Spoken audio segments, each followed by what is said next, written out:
প্রিয় দর্শক, আসসালামু আলাইকুম। আমরা এই মুহূর্তে আপনাদেরকে দেখানোর চেষ্টা করছি দিনাজপুর জেলার নবাবগঞ্জ উপজেলার আশুরার বিল। এটির পূর্ব নাম কাঠের ব্রিজ, পাশে বিশাল শালবন। আপনারা দেখছেন দর্শনার্থী ব্রিজ দেখতে গিয়ে ব্রিজ না পেয়ে বিলের মধ্যে নৌকা শখ করে নৌকা বইছে।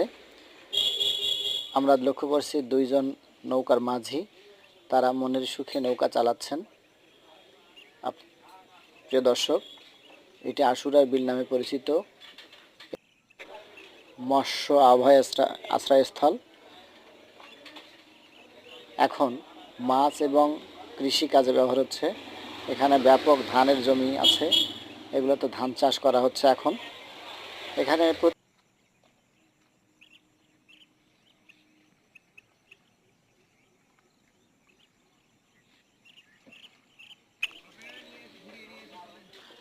এখানে প্রতিদিন অনেক দর্শনার্থী বিলটি দেখার জন্য যায়, কারণ এখানে যে দর্শনীয় স্থান ছিল সেটি হচ্ছে কাঠের ব্রিজ। এটা 5 জুলাই প্রেক্ষাপট পরিবর্তনের কারণে এখন আর ব্রিজটি নাই, ব্রিজটি ভেঙে দেওয়া হয়েছে। এখন মৎস্য কাজ এবং যতদিন বাসি থাকবার নৌকা চলবে আশুরা বিল। এই নৌকায় তো দেশটা শেষ করছে। বিশাল শালবনটি দেখার জন্য প্রতিনিয়ত মানুষ দূর দূরান্ত থেকে চলে আসে। এখানে অসংখ্য শাল গাছ আছে, সাথে বেতের গাছও আছে। আপনারা না আসলে বুঝতেই পারবেন না, এখানে আসলে মন জুড়ে যাবে।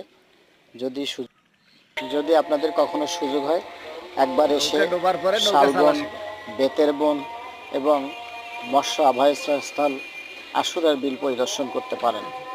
এখানে আসলেই মনে হয় কাঞ্চির পাচে বেতের আড়া। গ্রাম বাংলার ঐতিহ্যবাহী যে গানটি ছিল কাঞ্চির পাচে বেতের আড়া, এই গানটির মনে হয়। দুইজন মাঝি চলে আসলেন নৌকা বয়ে। এখন অরিজিনাল যে মাঝি, উনি নৌকা নিয়ে চলে যাচ্ছেন। সুপ্রিয় দর্শক, এইটুকু আমাদের দেখানোর সুযোগ হয়েছে। আপনারা যদি সুযোগ পান, একবার আশুরা বিল পরিদর্শন করতে পারেন। ধন্যবাদ সবাইকে। আসসালাম। দেখছেন কিরকম সহজ ইজিলি চালা যাচ্ছে নৌকা।